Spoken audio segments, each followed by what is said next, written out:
Hello friends, आज हम जानेंगे कि आखिर कैसे इंडिया के मोस्ट यंगेस्ट बिलियनियर ने अपनी कंपनी ओयो को इस्टेब्लिश किया। हम बात कर रहे हैं मिस्टर रितेश अग्रवाल जी के बारे में। इस वीडियो में हम जानेंगे कि आखिर कैसे मिस्टर रितेश अग्रवाल जी के माइंड में ओयो का आइडिया आया और ऐसी कौन सी सक्सेस स्ट्रेटजीज उनने एक साल के अंदर लगाई जो कि उनका होटल वर्ल्ड का सेकेंड लार्जेस्ट होटल चेन में से एक बन गया। लेकिन ओयो से पहले चलिए बात करते हैं मिस्टर रितेश अग्रवाल जी के पर्सनल लाइफ के बारे में, जहाँ पे जानेंगे कि आखिर कैसे उनको ओयो का आइडिया आया और उनकी फैमिली बैकग्राउंड क्या है और उनकी बॉर्न सिटी कौन सी है। क्योंकि लगभग 90% लोग कहते हैं कि हर सक्सेस के पीछे बहुत सारे फेलियर्स का कारण होता है। तो चलिए जानते हैं कि आखिर ऐसे कौन से फेलियर्स हैं जो कि रितेश अग्रवाल जी को सक्सेसफुल बनाते हैं। उनका जन्म 16 नवंबर 1993 में हुआ उड़ीसा के एक स्टेट में। उनने सिर्फ 12th पास की है और कॉलेज ड्रॉप आउट है। मिस्टर रितेश अग्रवाल जी को पढ़ाई लिखाई में ज़्यादा शौक नहीं था।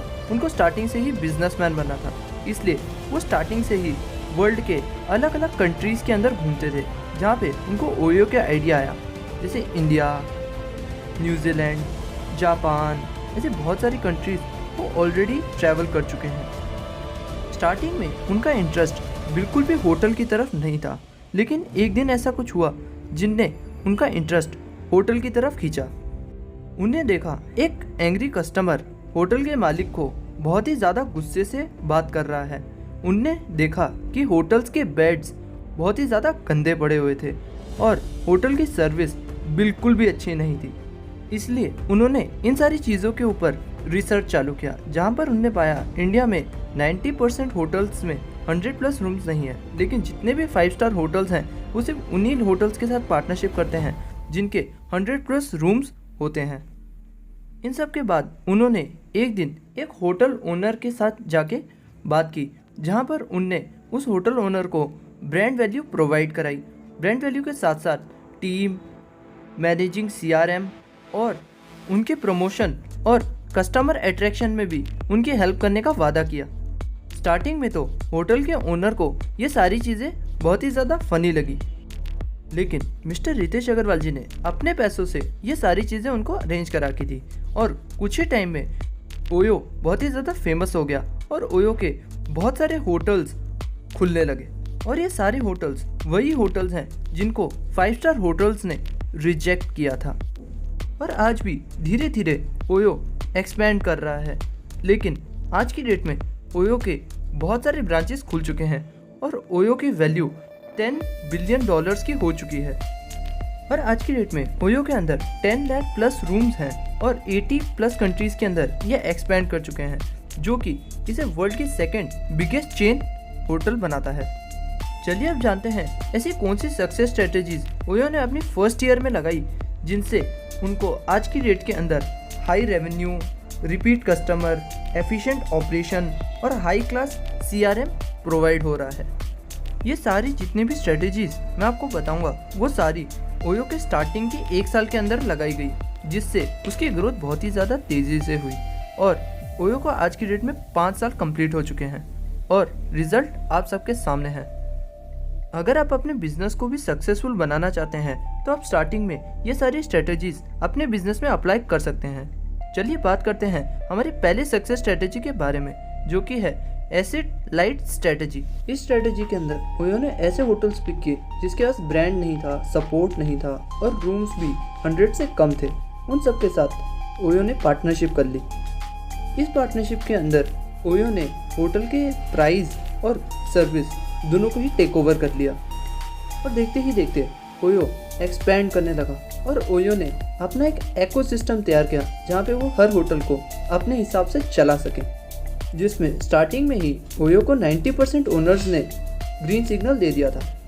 ओयो ने स्टार्टिंग में सारे रूम्स के अंदर वर्ल्ड क्लास फैसिलिटीज़ प्रोवाइड कराई, वो भी सारी चीज़ें लो कॉस्ट के अंदर, जिससे कस्टमर बहुत ही ज़्यादा खुश हो गया और ओयो को 5 स्टार रेटिंग्स मिलने लगे। धीरे धीरे ओयो कस्टमर की एप्रिसिएशन की वजह से फेमस होने लगा।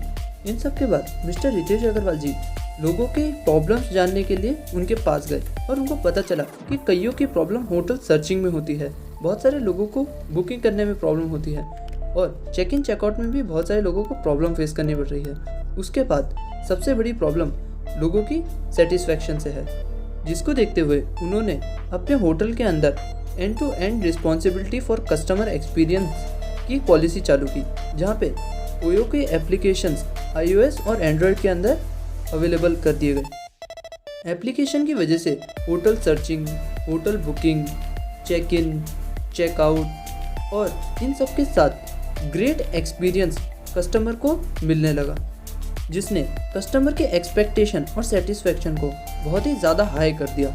इसलिए ओयो के साथ और भी ज़्यादा कस्टमर्स जुड़ने लगे और आज भी ओयो अपनी एंड्रॉयड और iOS एप्लीकेशन को डेवलप करता जा रहा है, जिससे उनके कस्टमर और भी ज़्यादा ओयो के ऐप से कंफर्टेबल हो जाएं।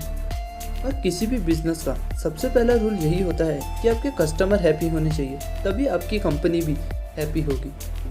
इसलिए अगर आप चाहते हैं कि आपकी कंपनी भी ग्रो करे तो आप अपने कस्टमर को हैप्पी करने में ध्यान दें। हैप्पी कस्टमर रिपीटेबल कस्टमर होता है, जो कि एक्चुअली में रेगुलर कस्टमर ही होता है, जिससे आपकी कंपनी के चार्ट्स बहुत ही ज़्यादा ऊपर जा सकते हैं, जो कि आपके प्रॉफिट को भी बढ़ाएगा और आपकी कस्टमर बॉन्डिंग को भी बहुत ही ज़्यादा स्ट्रॉन्ग करेगा। अभी बात करते हैं सक्सेस स्ट्रेटजी नंबर 3 की, प्रिडिक्टिबिलिटी विल बी रिस्पॉन्सिबिलिटी। ये तो आप सबको पता ही है, हैप्पी कस्टमर का मतलब रिपीटेबल कस्टमर, जो कि एक बिजनेस के लिए बहुत ही ज़्यादा फायदेमंद साबित होता है। और ओयो कस्टमर को ग्रेट सर्विस देके वही चीज़ ट्राई कर रहा है, लेकिन बहुत ही ज़्यादा एक्सपेंड के बाद ओयो को ये सारी चीज़ें तेज़ी के साथ करने की ज़रूरत थी। इसी के लिए मिस्टर रितेश अग्रवाल जी ने एक टीम बनाई। टीम की मदद से ओयो उन सारे लोगों की सेटिस्फैक्शन को पूरा कर सकता था, अपनी क्वालिटी को इंक्रीज़ करके। और टीम की वजह से ये सारी चीज़ें बहुत ही ज़्यादा लार्ज सर्कल में बहुत ही तेज़ी के साथ करी जा सकती थी। इस टाइम तक ओयो बहुत सारी चीज़ें अचीव कर चुका था, जैसे अब वो टीम के साथ बहुत ही तेज़ी के साथ काम कर सकते थे और बहुत ही बड़ा लार्ज स्केल कवर कर सकते थे। और ग्रेटर सर्विस की वजह से वो बहुत सारे कस्टमर्स को अपनी तरफ अट्रैक्ट कर रहे थे और उन्हें क्वालिटी दे रहे थे। इसी के तुरंत बाद उनको अपनी एप्लीकेशन में बहुत सारी प्रॉब्लम्स फेस करने को मिली, जो कि उनके एप्लीकेशन को स्मूथ होने से रोक रही थी। एप्लीकेशन बहुत ही ज़्यादा स्लो था, बहुत ही मुश्किल था उसमें सर्च करना, और तीसरा बहुत ही ज़्यादा टाइम लेता था। और आज के टाइम पे कस्टमर के पास टाइम बहुत ही कम होता है। इन्हीं सारी चीज़ों को समझते हुए मिस्टर अग्रवाल जी ने अपनी 4th पॉलिसी निकाली, जो कि थी टेक्नोलॉजी फॉर स्पीड। इसके अंदर उनने अपने एप्लीकेशन को और भी ज़्यादा स्पीड और भी ज़्यादा कंफर्टेबल करने के लिए 3 click 5 second room book policy को रिलीज़ किया, जिसमें कस्टमर सिर्फ 3 क्लिक और 5 सेकंड के अंदर अपना रूम बुक कर सकता था। इसी अकेली एक पॉलिसी की वजह से ओयो को बहुत सारा फ़ायदा हुआ, जैसे उनकी सर्चिंग बहुत ही ज़्यादा बढ़ गई, बहुत ही ज़्यादा हाई रेवेन्यू जनरेट होने लगा, कस्टमर को उनके मन मुताबिक रूम मिलने लगा और बहुत ही टाइम कम लगता था कस्टमर को रूम देखने में। जिसके बाद वो अपने ऐप को हर दिन, हर महीने, हर साल बहुत सारी चेंजेस के साथ चेंज करते गए और हर दिन बेटर और बेटर करते गए। इस टाइम तक ओयो के पास इतना रेवेन्यू जनरेट हो चुका था कि उनने बहुत ही लार्ज स्केल में एक्सपेंड होना चालू कर दिया, जहाँ पर मिस्टर रितेश अग्रवाल जी ने एक टीम बनाई थी, जो कि अलग अलग होटल्स को अप्रोच करके उनको पार्टनरशिप में इंक्लूड करती चली गई। और धीरे धीरे ये बाहर की कंट्रीज़ में भी फैलना चालू हो गया। आज की डेट में इंडिया में ओयो के जितने होटल हैं उसका 50% चाइना में भी खुल चुका है और इनके सारे ऑपरेशन बहुत ही ज़्यादा स्मूथली हैंडल किए जाते हैं। जिसके बाद इनकी 5वीं स्ट्रेटजी, जो कि है focus team for acquiring and expansion. ये टाइम पे ओयो ने एक ऐसी पॉलिसी बनाई जिसके अंदर होटल के पार्टनर्स ओयो के साथ बहुत ही जल्दी पार्टनरशिप कॉन्ट्रैक्ट साइन कर सकते थे, जिसके लिए ओयो ने एक टीम भी बनाई थी और एक और टीम होटल की सर्चिंग के लिए भी बनाई गई थी।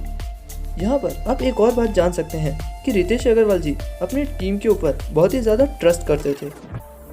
ऑनलाइन पॉलिसी के अंदर ओयो की टीम होटल के ओनर के साथ ऑनलाइन कॉन्ट्रैक्ट साइन कर सकती थी, जो कि बहुत ही कम टाइम कंज्यूमिंग था। और इसकी वजह से बहुत ही फास्टली कॉन्ट्रैक्ट साइन किए जा सकते थे और एक्स्ट्रा एक्सपेंसेस को रोका जा सकता था। इस पॉलिसी के लिए 90% ओनर्स ने एग्री किया था और जो 10% थे उनको इनकी पॉलिसी अच्छी तरह से समझ नहीं आई थी, इसलिए उनने मना किया हुआ था। इनकी अगली प्रॉब्लम फीडबैक को फीड फॉरवर्ड बनाना था। इस पॉलिसी के अंदर इनने जितने भी एंग्री कस्टमर्स कंप्लेन करते थे उनके कंप्लेन को लेकर इनने अपनी क्वालिटी इंक्रीज करनी चालू कर दी, जिसकी वजह से इनकी कंपनी की ग्रोथ बहुत ही ज़्यादा तेज़ी से हुई। ये बहुत ही अच्छा माइंडसेट था अपनी कंपनी को कंप्लेन की मदद से ग्रो करने का।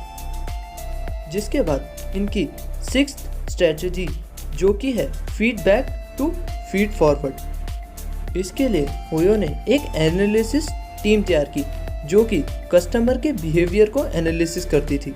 ये आखिर किसी भी कस्टमर को किस चीज़ की वजह से प्रॉब्लम हो रही है और अगर कोई कस्टमर किसी चीज़ से खुश है तो वो उस चीज़ से क्यों खुश है। इस एनालिसिस की मदद से ये अपने कस्टमर्स की सेटिस्फैक्शन को और भी ज़्यादा बढ़ा सकते थे। इस एनालिसिस में जितने भी कस्टमर्स किसी भी चीज़ के साथ एंग्री हो रहे हैं उस चीज़ को ये कम कर देते थे अपने होटल से, और जिससे कस्टमर खुश होते थे उस चीज़ को बढ़ा देते थे, जिससे कस्टमर्स इनके होटल को और भी ज़्यादा प्रेफर देने लगे थे। इससे आप ये जान ही गए होंगे मिस्टर रितेश अग्रवाल जी कस्टमर सेटिस्फेक्शन के लिए अपनी सारी पॉलिसीज़ बनाते थे, क्योंकि होटल के लिए कस्टमर बहुत ही ज़्यादा ज़रूरी है। इसके बाद मिस्टर रितेश अग्रवाल जी ने देखा कि हर 5 स्टार होटल के अंदर लोग बहुत ही ज़्यादा स्किलफुल लोगों को ही हायर करते हैं और लो क्लास होटल में स्किलफुल मिलना बहुत ही ज़्यादा मुश्किल हुआ करता था। जिसके बाद उन्होंने अपना 7वां सक्सेस स्ट्रेटजीज अप्लाई किया जो कि था lowest attraction with continuous training. जिसके बाद ओयो ने अराउंड 60 to 70 करोड़ रुपीस सिर्फ लोगों को स्किलफुल बनाने में लगा दिए। इसके लिए ओयो ने हर बड़ी सिटी के अंदर एक इंस्टीट्यूशन ओपन किया जहाँ पे अनस्किलफुल पर्सन को स्किलफुल बनाया जा सकता था। वहाँ पे उनको कम्युनिकेशन, बिहेवियर और प्रेजेंटेशन सिखाया जाता था, जो कि एक होटल इंडस्ट्री में बहुत ही ज़्यादा ज़रूरी है। ये सारे इंस्टीट्यूशंस एक ऐसी टीम तैयार करती थी जिसके अंदर एक पर्सन के अंदर स्किल, विल, हार्डवर्क और मैनेजिंग प्रॉपर्टीज़ होती थी, जो कि एक कस्टमर को हैंडल करने के लिए बहुत ही ज़्यादा ज़रूरी थे। इन सातों चीज़ों से आपने इतना तो जान लिया, अगर आपका कोई बिजनेस है तो कस्टमर पे अपना सारा ध्यान लगाइए। Start small, need it and then make it big. हमारी तरफ से आपके लिए बहुत बड़ा ऑल द बेस्ट हो, आपका बिजनेस सक्सेसफुल बने। अगर इस वीडियो से थोड़ी सी भी नॉलेज मिली, थोड़ा सा भी ज्ञान मिला, तो आप इस वीडियो को लाइक करके, इस चैनल को सब्सक्राइब करके हमको थोड़ा सा सपोर्ट कर सकते हैं। ऐसी और वीडियोस के लिए आप हमें कमेंट में बता सकते हैं। मिलते हैं आपसे किसी और वीडियो में किसी और टॉपिक के साथ। तब तक के लिए बाय बाय।